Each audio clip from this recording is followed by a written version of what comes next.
Pasi Këshilli Bashkiak i Shkodrës në mbledhjen e kaluar miratoi rregulloren për vendosjen e busteve dhe monumenteve në qytet, grupi organizator për vendosjen e monumentit të Lek Dukagjinit u mblos sërish dhe kërkoi nga ky këshill që të miratojë në mbledhjen e ardhshme vendimin për ngritjen e këtij busti në njërin nga 4 pika që janë propozuar prej kohësh.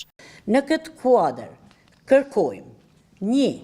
Mbledhjen e ardhshme të Këshillit Bashkiak të miratohet kërkesa jonë për vendosjen e bustit Princit Lek Dukagjini si një nderim dhe reflektim i vlerave të tij të jashtëzakonshme. 2.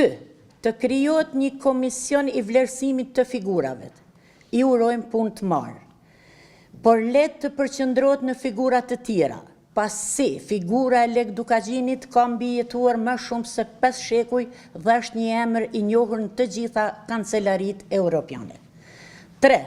Shkodra ka monumente merituese, por është momenti për të nderuar një princ të vërtet të racës aristokrate shqiptare, i cili ka pasur një ndikim të pakrahasueshëm në jetën sociale e juridike të kombit. 4.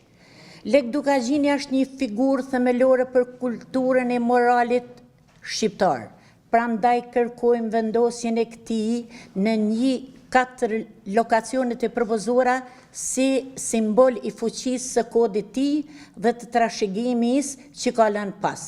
Ndërsa njëri nga përfaqësuesit kryesor të këtij grupi, Gjergj Temeli, tha se Lek Dukagjini nuk është vetëm i Dukagjinit, por i gjithë shqiptarëve, ndaj nga Shkodra nis vendosja e bustit të tij dhe do të vazhdojë edhe në qytete të tjera. Ne jemi më Shkodër, ne menojmë ta vëmë në Shkodër, në Lezhë, në Gjakov, në Tiranë. Leka nuk është i Dukagjinit. Leka Dukagjini fillon është shumë i madh Dukagjini, edhe ju ftoj të studioni se kush është Dukagjini. Dukagjini vjen nga Adriatiku e përfunon Mitrovic.